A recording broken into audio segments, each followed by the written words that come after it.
¿Sabías cómo era el ejército que protegía al profeta Eliseo?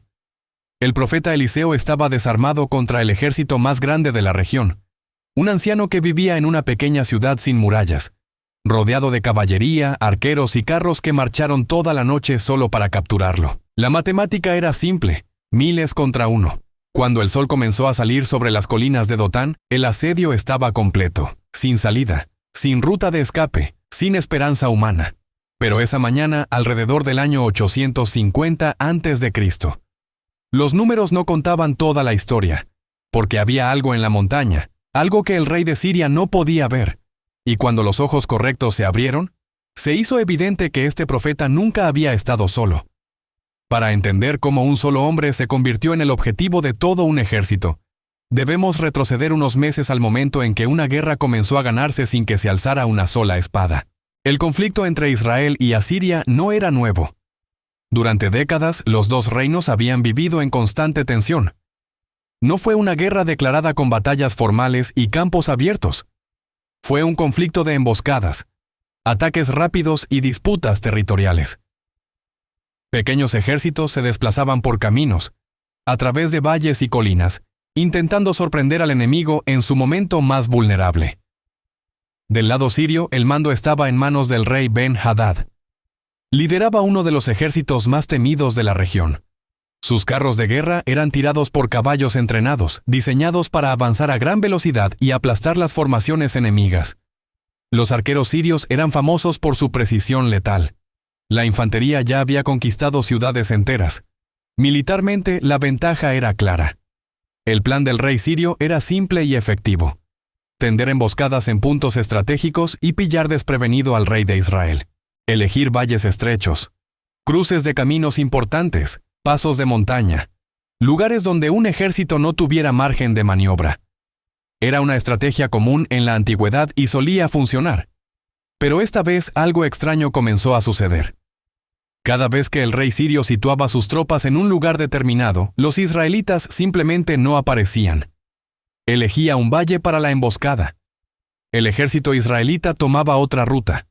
Tendía una trampa en el camino. Los israelitas tomaban una ruta diferente. Una vez podía ser coincidencia, 2 veces suerte, pero comenzaba a repetirse. El texto bíblico dice que esto ocurrió varias veces, ni una ni 2. Era como si el enemigo conociera cada plan incluso antes de ejecutarlo.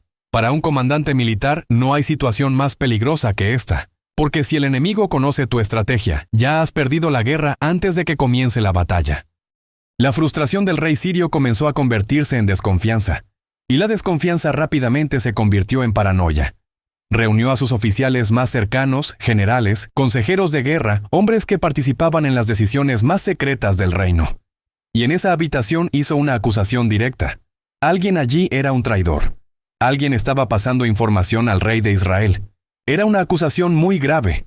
En aquella época, el espionaje se castigaba con la muerte inmediata, sin juicio, sin segunda oportunidad. Los oficiales se miraron. El silencio llenó la sala, hasta que uno de ellos decidió hablar. No había ningún traidor.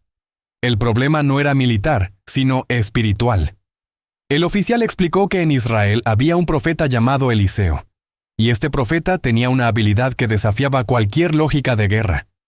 Podía conocer las palabras que el rey sirio pronunciaba dentro de su propia habitación. No eran espías, no eran exploradores ocultos, no era estrategia humana. El profeta simplemente lo sabía y se lo contaba todo al rey de Israel.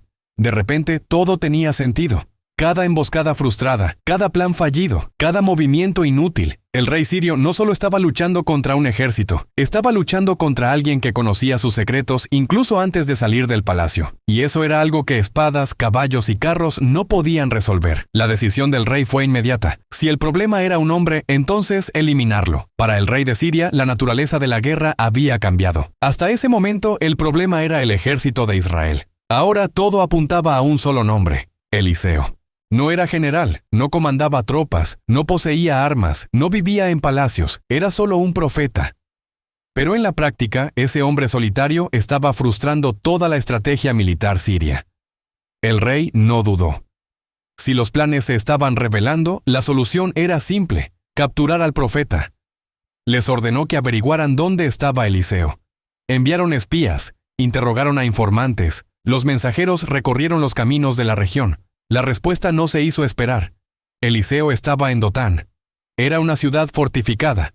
No tenía murallas imponentes ni una guarnición militar significativa. Era una ciudad pequeña, situada en una región montañosa, a unos 19 kilómetros al norte de Samaria.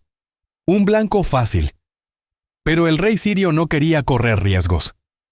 Si ese profeta realmente podía saber lo que se decía en habitaciones cerradas, cualquier error podría significar el fracaso de la misión. Por lo tanto, no envió un pequeño destacamento. Envió caballos, carros y una gran fuerza militar. El texto bíblico describe el envío de un gran ejército, una movilización desproporcionada para capturar a un solo hombre. Pero para el rey sirio tenía sentido. Si Eliseo permanecía libre, ninguna estrategia militar funcionaría. Esa noche, las tropas marcharon en silencio. Los movimientos nocturnos eran comunes en la antigüedad.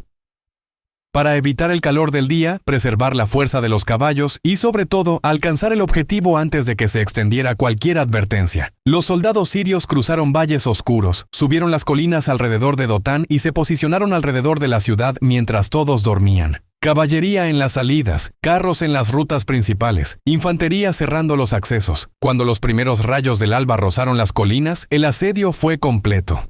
Sin salida, sin mensajero, sin posibilidad de escape. En algún lugar dentro de esa pequeña ciudad, un anciano profeta aún dormía, sin saber que el ejército más grande de la región había marchado toda la noche solo para capturarlo, y fue su sirviente quien lo vio primero.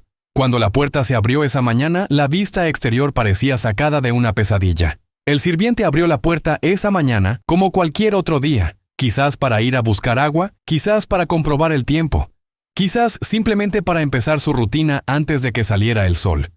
Pero cuando sus ojos se acostumbraron a la tenue luz del amanecer, lo que vio no parecía real.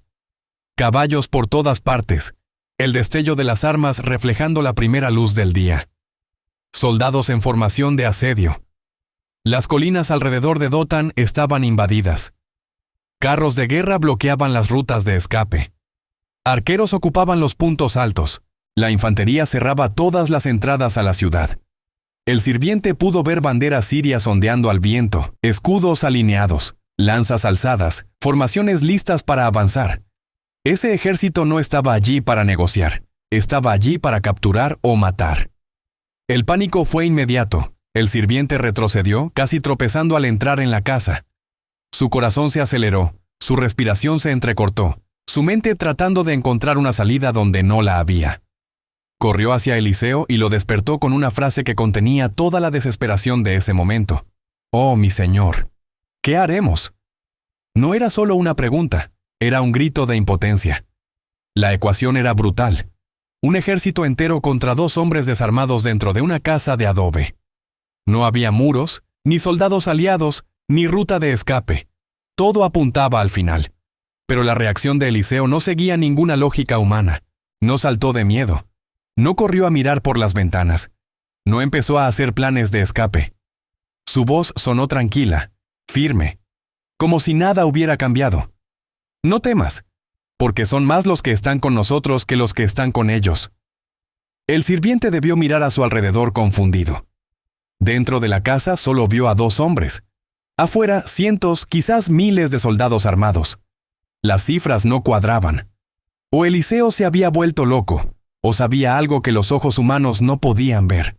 Entonces el profeta oró, pero no era una oración de liberación, no era un grito de protección, no era una petición a Dios para que destruyera al ejército enemigo.